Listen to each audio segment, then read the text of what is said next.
Perspective can be quite intimidating for some of us who have never drawn in perspective. So let's just look at how we can play with just, text. So you see what's happening here? All we're doing is drawing A. You can draw A, can't you? Everyone can draw A. We learned how to draw A. And now let's draw a little a, or a smaller a. So notice that size is a little smaller, and we draw that. And now I'm going to draw a little line. So I'm going to connect that top of the A to that top of the A, that one to the top. That one connects at the back there. That one connects to the back here. That one connects to the base. So the base connects to the base, right? And then, of course, what we're seeing now is this kind of structure that's created. And so let's color this structure on the side. And that's how you get depth. So let's go with a black or a dark blue. And then let's color it.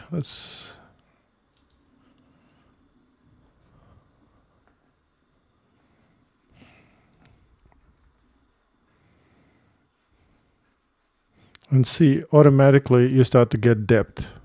So I'll make that really dark, and you'll see the A has a bit of depth. Now, why is this so important?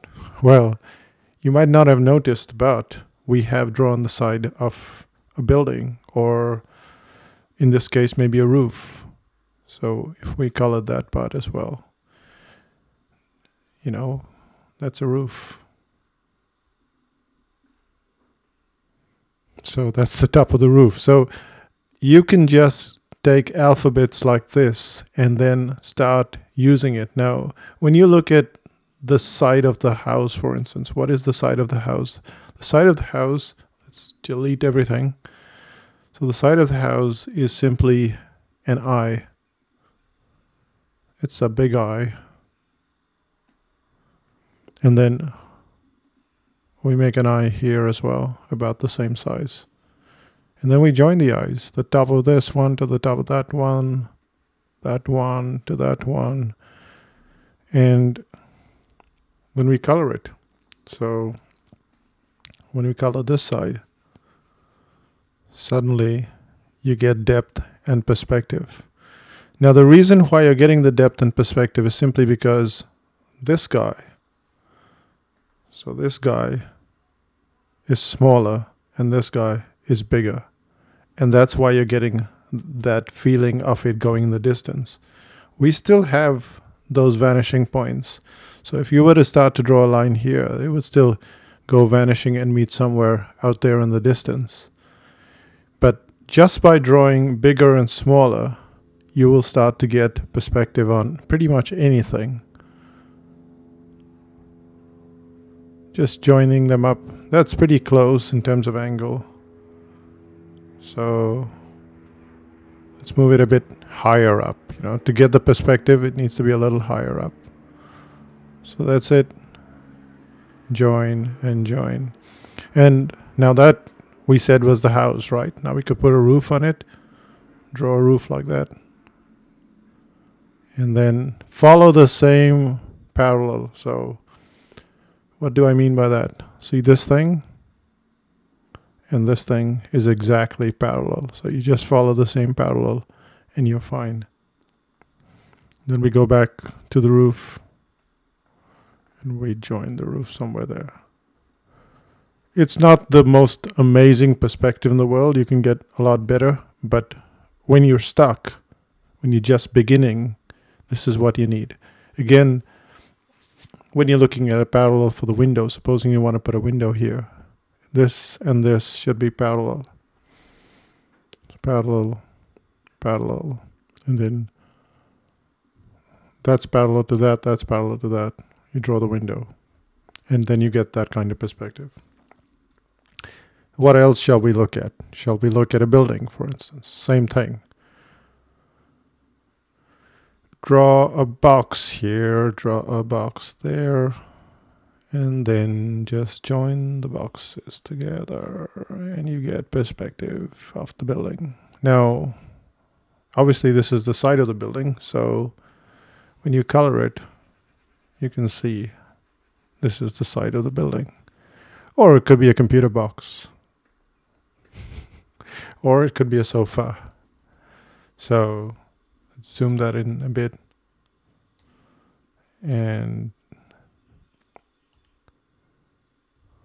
a really small sofa.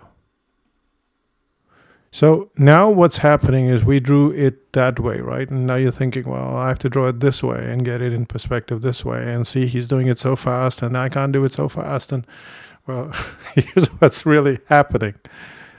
We did the perspective that way, right? So we did stuff like that. Now you're just flipping it on its side. So now you're drawing something, you're drawing an eye that way. So let's say you're drawing an eye that way. Actually, you have to draw it this way. And yes, there's a bit of an angle, right? So there is this angle and this angle, and there's this bit of an angle. And you can work it out. You can see that angle.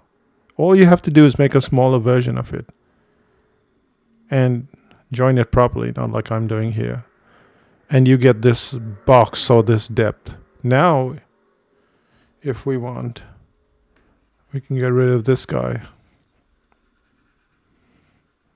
and do the same thing here. We put in our sofa back, slight angle, and then we've got our sofa. So you can see the sofa, can't you? We'll just erase little bits and there you have it. It's a very dangerous looking sofa. It looks very hard. You round the edges a bit and it looks less tedious to sit on. Put in a little footstool. And of course you draw people on it. So there's someone wondering how did they get to this stage where they had to draw perspective.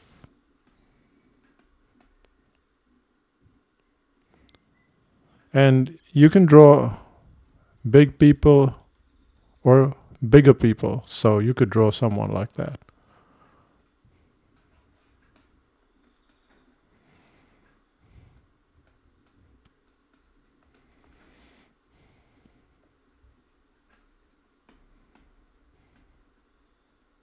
And that makes it interesting.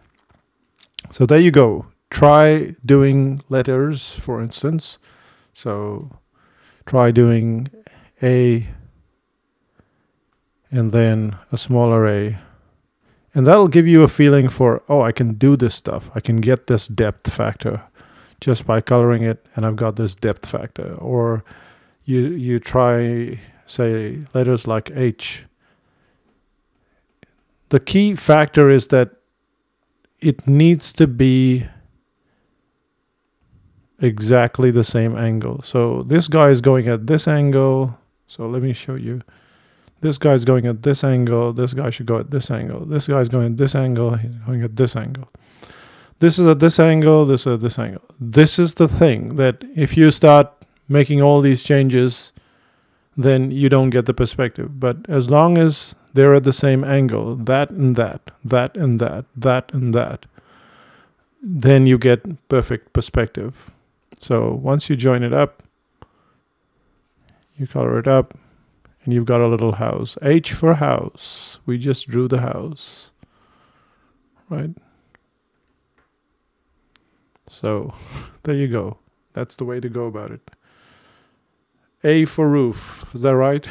No, it isn't, but who cares? So let's do a blue roof. A for roof. That's your A. And that's your A here, a smaller A. And join the roof. And you got your house. So it wasn't so hard, was it? Start playing with letters. You'll be surprised at how much A, B, C, D, E, F, G help you in just getting this perspective right. Okay, it's time to grow a beanstalk and get out of here. Bye for now.